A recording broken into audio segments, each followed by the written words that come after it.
Well, that's really a pertinent question for our days. Why fasting?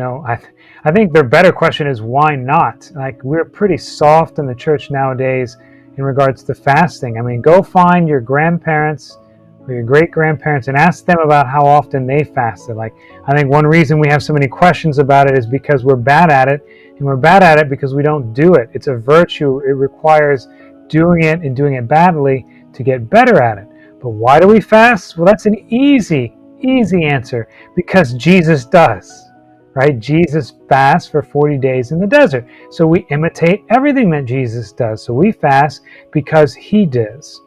Now, I suppose an underlying reason people ask why fast is they're sort of presuming in some way that we buy or earn God's favor through fasting. But God doesn't change. So when I fast, it doesn't change God. It changes me.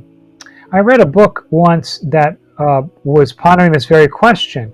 And in the gospel, there's the scene where the apostles can't cast out the devil. And they asked Jesus, well, your disciples, they can't cast it out. Can you do something? And Jesus goes through this questioning with the person, and then he casts it out. But even seemingly at first, Jesus doesn't cast out the devil.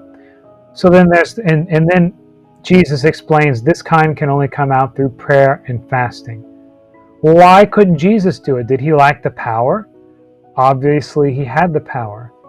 But what we see in that gospel is he begins to question the man and get at the heart of the matter. One of the things being, the man says, if you can do something, then do it. And Jesus says, if. And then the man says that beautiful prayer, I believe, Lord, help my unbelief. We see the questioning got to the heart of the matter. And what fasting does is it shifts our perspective back into God, and it changes us so that we are more disposed to listen to God.